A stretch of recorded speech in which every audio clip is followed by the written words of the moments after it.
product is selling so fast, Mr. Landau, that it's almost impossible to find it on the shelves. Why would the cat suddenly turn into man-eater?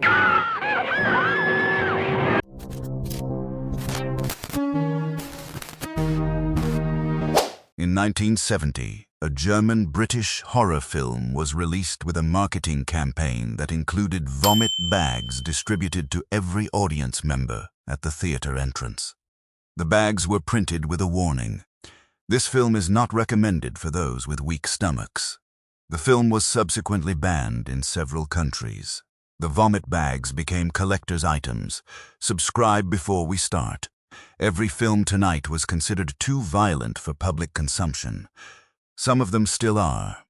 The 1970s produced a specific category of horror film that no previous decade had managed, not because the technology was new, but because the filmmakers had decided that the previous decade's restraint was a lie, that the camera could show what violence actually looked like, that the audience could handle it. The censorship boards of countries disagreed. Today we go through films that those boards tried to suppress. The last one on the list was made inside an actual women's prison facility. And what happened to the actress who played the lead has never been fully explained.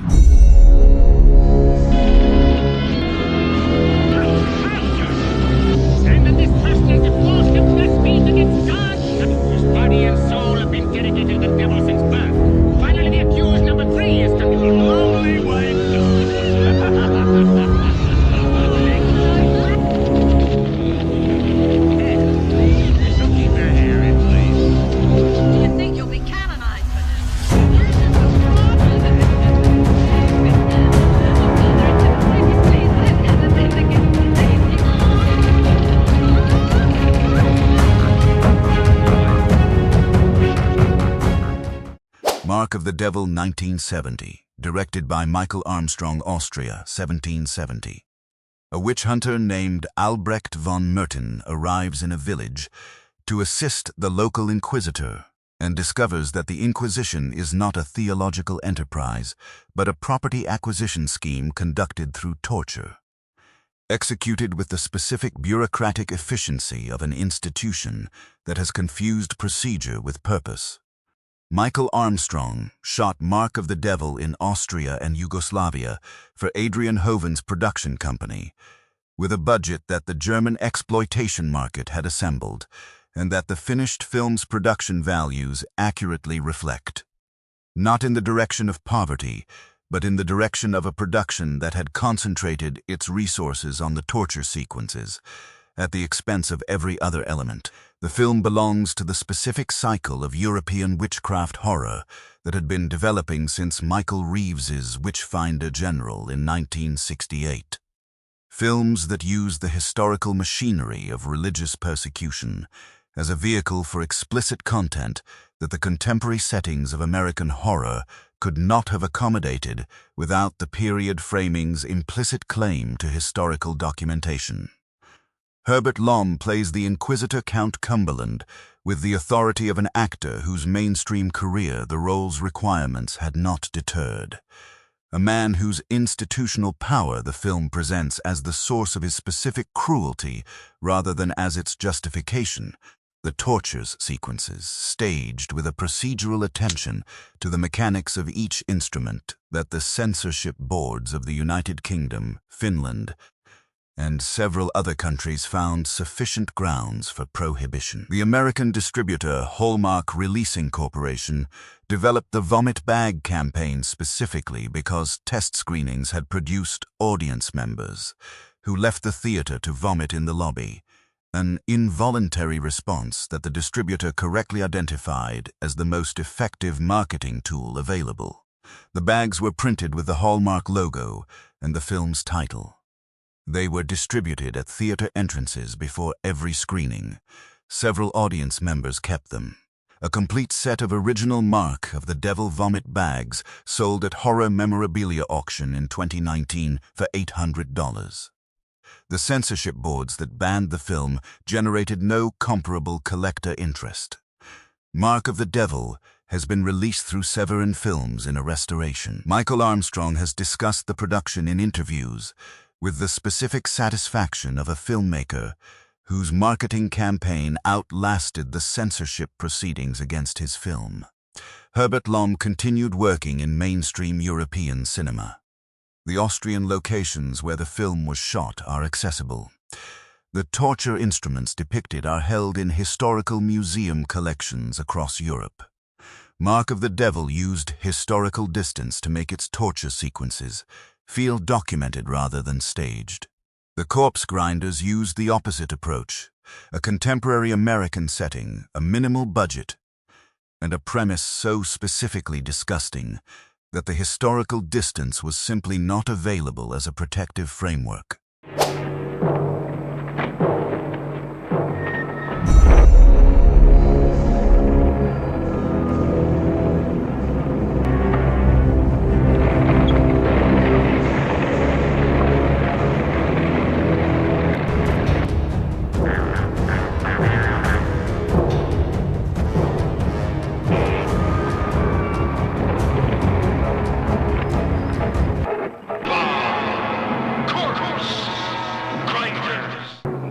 Corpse Grinders, 1971, directed by Ted V. Mickles.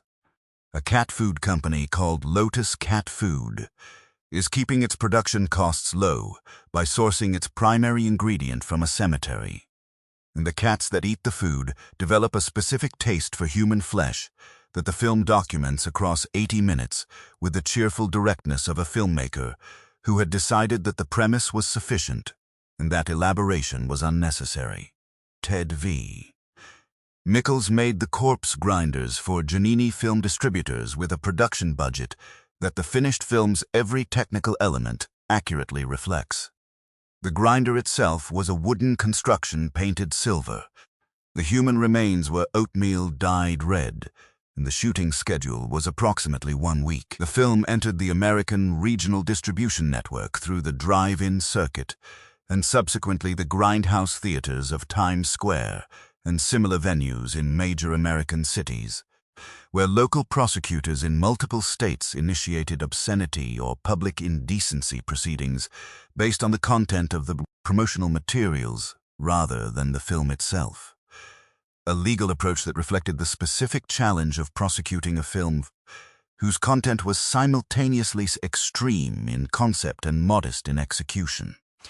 The British Board of Film Censors refused certification on the grounds that the grinding sequences, despite their obvious artificiality, constituted content that the board had determined was not suitable for public exhibition regardless of production quality. Ted V. Mickles operated his production company from a castle he owned in Las Vegas, an actual castle, purchased in the 1960s, in which he lived with a rotating community of women he described in interviews as his harem. The castle was the production facility, the editing suite, and the primary residence for every film Mickles made across 4 decades. The Corpse Grinders was edited in the castle's basement. The oatmeal used for the human remains in the grinder sequences was subsequently eaten by the cast and crew because the production budget did not extend to separate catering. Mickles confirmed this in a 2008 interview conducted in the castle. The Corpse Grinders has been released through Something Weird Video. Ted V. Mickles made over 30 films before his death in 2016 at the age of 88, all of them from the castle. The castle was sold following his death. The cat food company depicted in the film does not correspond to any actual manufacturer. The Corpse Grinders processed its horror through industrial machinery. The Headless Eyes processed its horror through the specific psychology of an artist whose encounter with a burglar produced a wound and an obsession that the film documents with the patient attention of a filmmaker who had decided that the most disturbing content was the content that explained itself.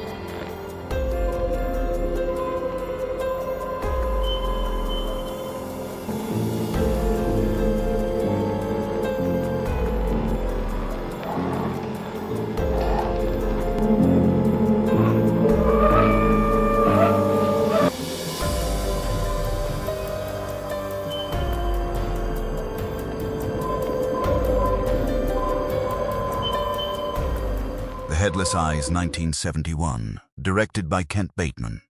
An artist named Arthur Malcolm is interrupted mid-burglary by a woman who gouges out one of his eyes with a spoon, and the film follows him through his subsequent career as a serial killer who collects the eyes of his victims, which he uses in his artwork, which he displays in his studio, which the police are not investigating with the urgency that the body count warrants.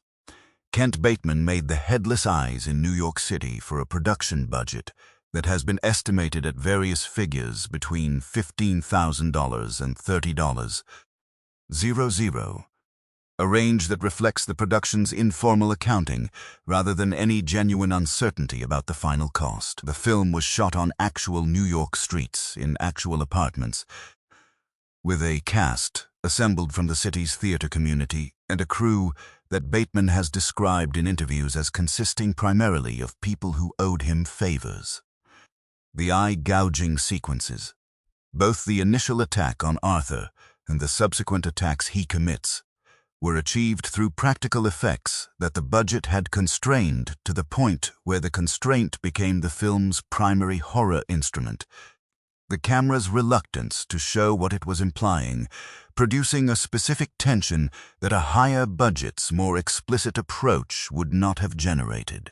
The film was seized by law enforcement in Ohio and Georgia under obscenity statutes, a legal action that the film's distributors contested and that the courts eventually resolved in the distributors' favor, but not before the seizures had removed the film from circulation in those states for the duration of the proceedings.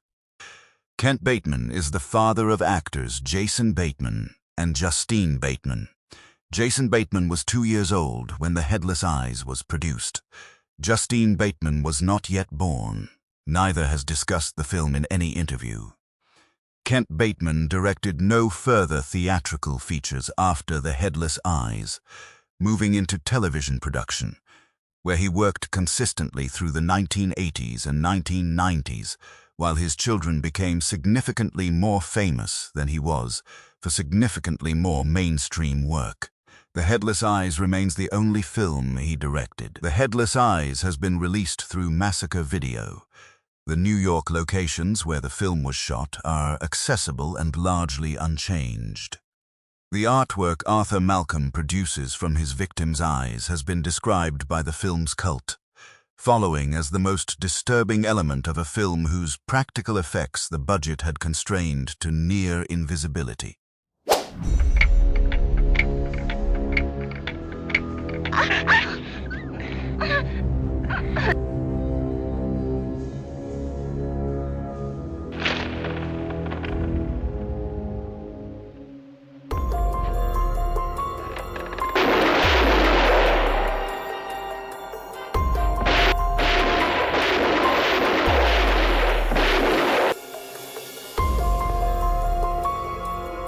It's me.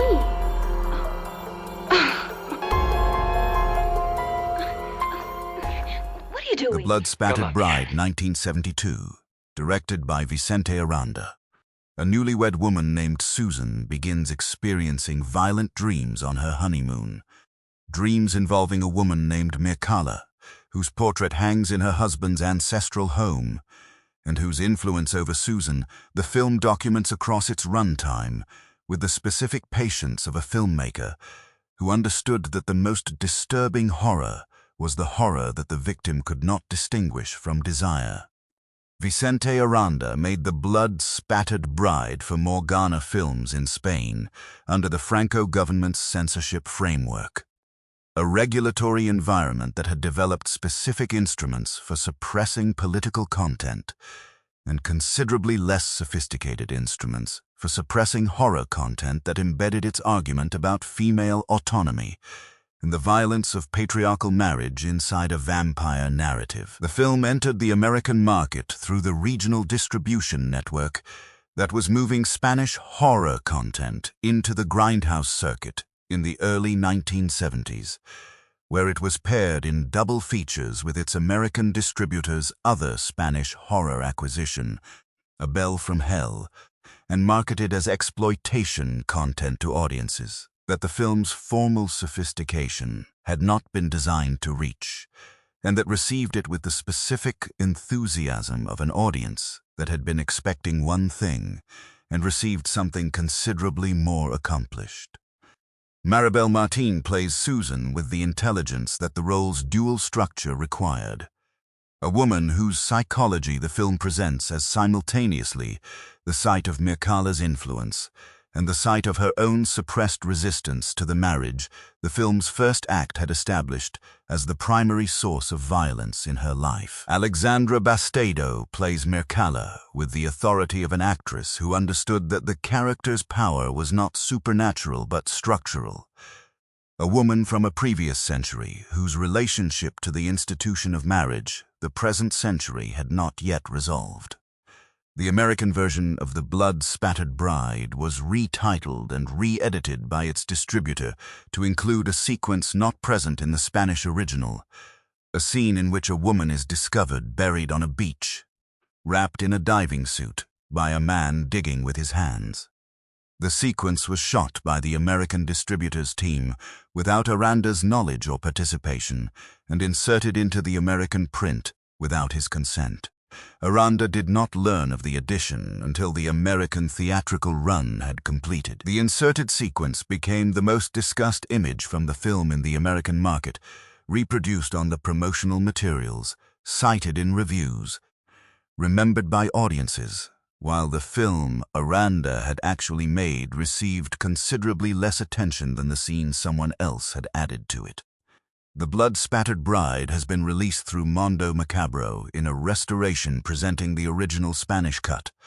Vicente Aranda continued making films in Spain for 3 decades.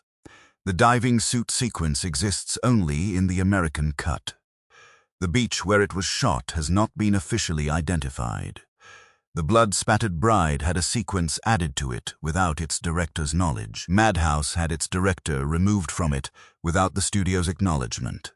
A production so chaotic that the finished film represents the work of at least 3 directors, none of whom received full credit, and whose specific chaos the censorship board that banned it apparently did not investigate.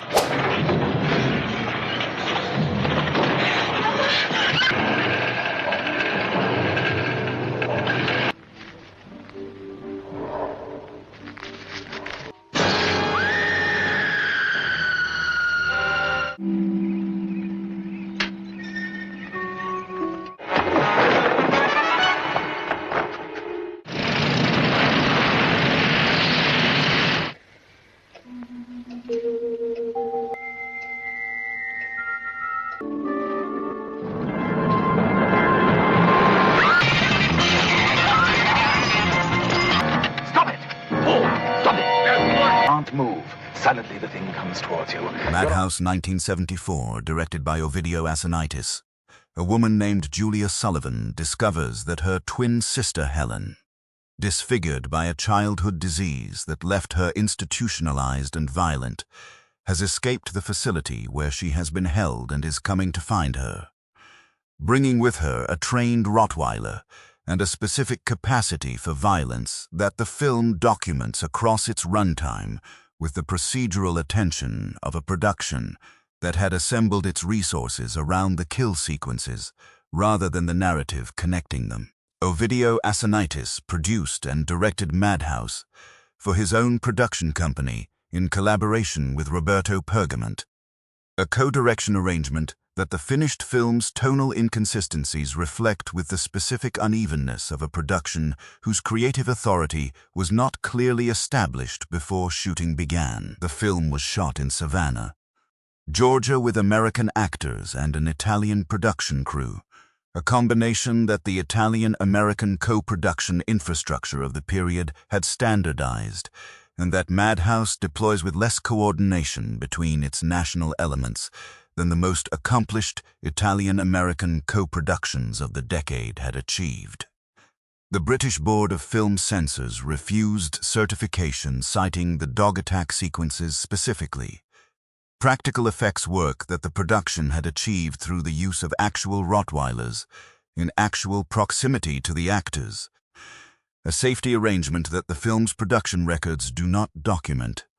and that the scene's physical authenticity suggests was managed with considerably less institutional oversight than a contemporary production would have been required to provide.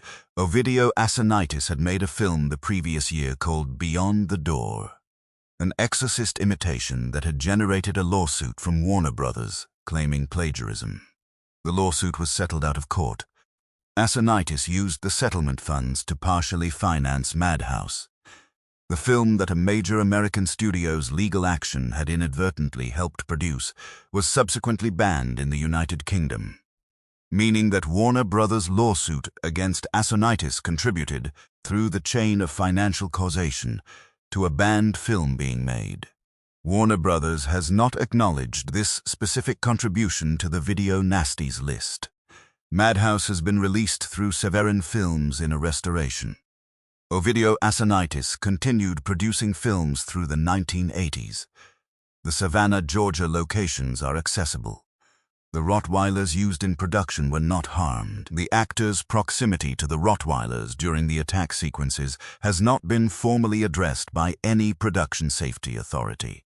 Madhouse was banned because its dog attack sequences were too real. Terror Circus was banned because everything it depicted, the captivity, the degradation, the specific geography of a rural American property used as a holding facility, was too real in a different and more specific sense.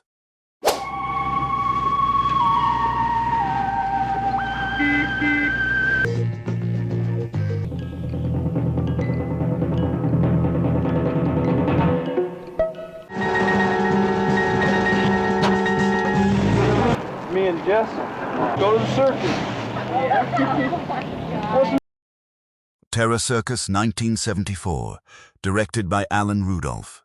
A man named Andre operates a ranch in the Nevada desert where he keeps captive women, feeding them, maintaining them, displaying them for his own purposes, while a series of travelers whose cars have broken down on the adjacent highway discover the ranch and are absorbed into its specific logic before they can reach the road again. Alan Rudolph made Terror Circus, released under multiple alternate titles, including Barn of the Naked Dead and Nightmare Circus, for Compass International Pictures before the same distributor handled Halloween 4 years later, which is the specific career adjacency that the film's subsequent reputation has never been allowed to forget. The Nevada desert location, shot on an actual rural property with the documentary attention to the specific texture of an isolated American landscape that the production's low budget had made the primary visual resource, gives the film a geographic authenticity that the horror premise required and that the studio backlot could not have replicated. Andrew Prine plays Andre with the specific quality of a man whose psychology the film presents without the editorial distance that the horror format conventionally provided. Not a monster, but a man, operating according to a logic that the film's desert landscape and the women's captivity make feel like a natural extension of the environment rather than a violation of it. The captivity sequences, the women in the barn, Andre's management of their condition, the specific domestic horror of a situation that the film's isolated geography has made inescapable, were the content that the censorship boards of multiple territories found sufficient grounds for restriction. Not because the explicit content was extreme by the standards of the period, but because the specific combination of captivity and normalization the film was presenting had no precedent in the horror format's existing regulatory categories. Alan Rudolph subsequently became one of American independent cinema's most respected directors, making Choose Me in 1984, Trouble in Mind in 1985, and a series of formally sophisticated character studies across the following 2 decades that established him as a significant figure in the Robert Altman tradition. Altman himself produced several of Rudolph's films. None of the academic writing about Rudolph's career has addressed Terror Circus with the sustained critical attention that his subsequent work received. A critical silence that represents either a judgment about the film's quality relative to his later work, or a discomfort with the specific content that the later work's reputation makes inconvenient to acknowledge. Rudolph has not discussed Terror Circus in any major interview. Terror Circus has been released through various home video labels. The Nevada desert location has not been officially identified. Compass International Pictures distributed both this film and Halloween, a filmography that represents the specific range of what the regional American exploitation market was capable of producing and distributing in a single decade.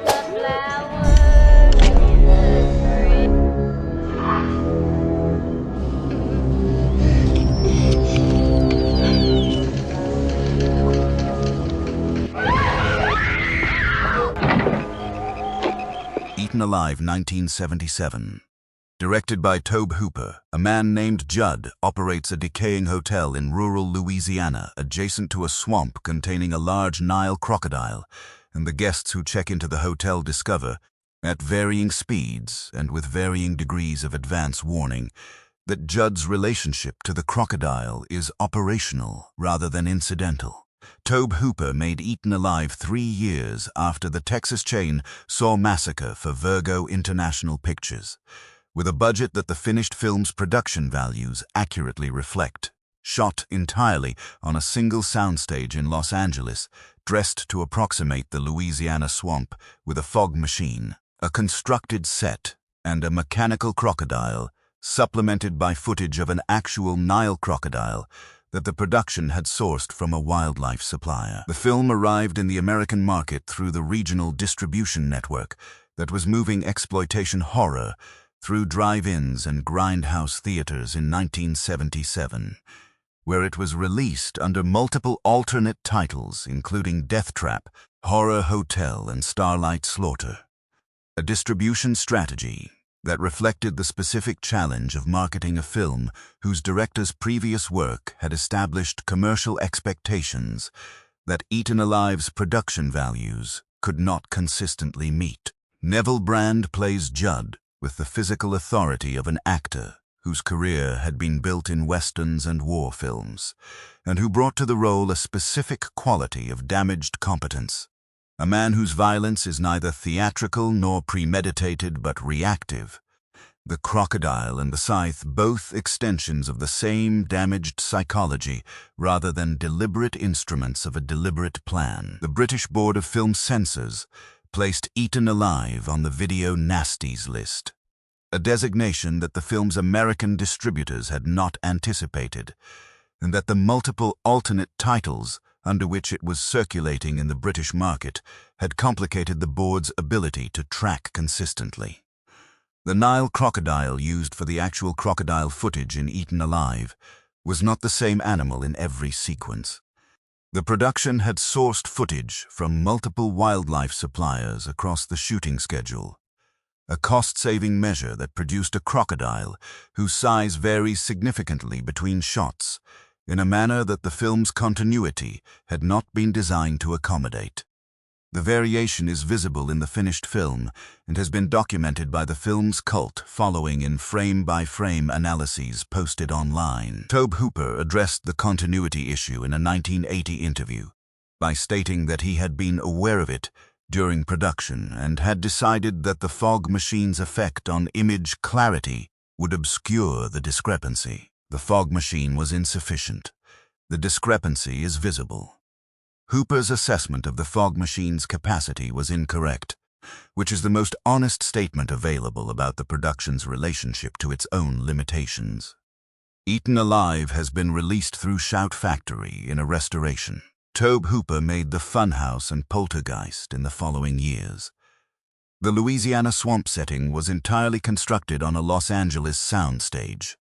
The soundstage has since been demolished. The Nile crocodile or crocodiles used in production have not been officially identified.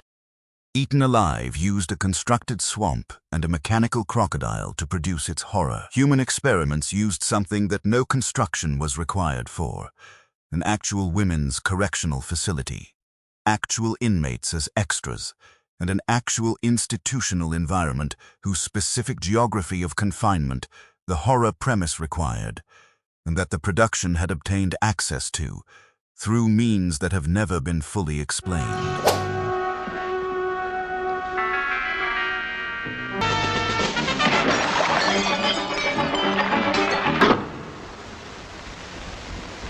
With this one. Let me take it easy, please.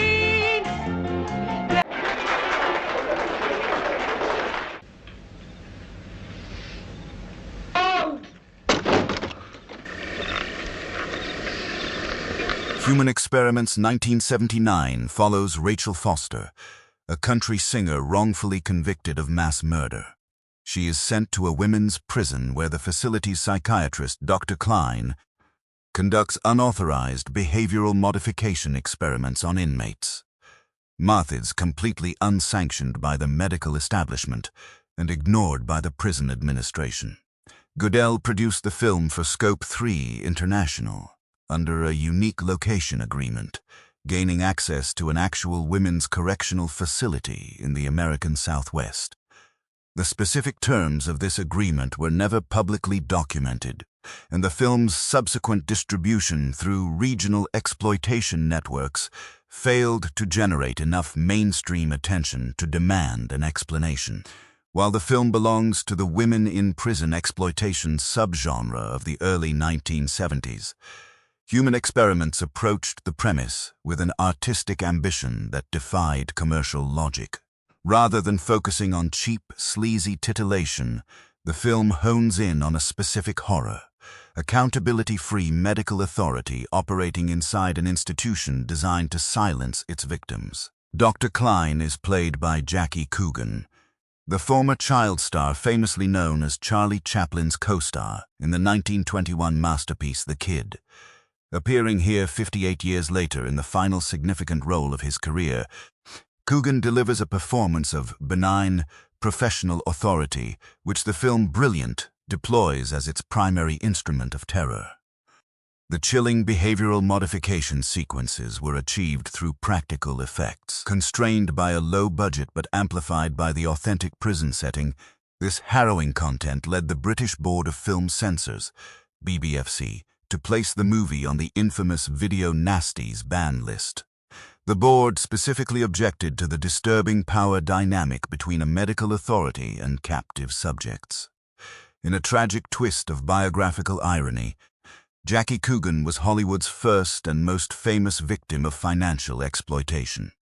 His multi-million-dollar earnings from The Kid were entirely stolen by his mother and stepfather, sparking the landmark 1939 Coogan law that still protects child actors' earnings today. Yet, at age 83, in the final year of his life, Coogan found himself playing a monster who exploits captive subjects without their consent. Remarkably, this profound resonance was never discussed during production, and no interviews with Goodell or the crew have ever addressed it. Coogan passed away in 1984. The law he inadvertently inspired has protected children for 85 years, while the film where he played an exploiter remains a cult home video relic, recently restored by Vinegar Syndrome. To this day, Gregory Goodell never directed another theatrical feature. The true identity of the prison remains scrubbed from public records, the inmate extras remain uncredited, and the medical validity of the experiments remains buried in the dark. These pieces of cinema demonstrated a terrifying truth that defined a whole era. The camera could finally capture what society had spent decades trying to hide. And once those images were unleashed, no censorship board on earth had the power to stop them. What truly connects these underground works isn't just their shock value, it is their brutal, unfiltered honesty. They didn't rely on Hollywood illusions. They used real environments, real human misery, and real isolation because the truth demanded it. The censors tried to ban the honesty, but the films survived. So here is my question for you tonight. When a film is banned for showing real-world horrors, like systemic abuse, torture, and captivity, is that ban actually protecting the audience from the content? Or is it protecting the institution from the documentation? Let me know your thoughts in the comments. Hit like if this dark side of cinema history fascinated you. And subscribe because next time we are stepping into a new decade where production budgets grew larger, special effects became far more extreme, and the censors completely lost control.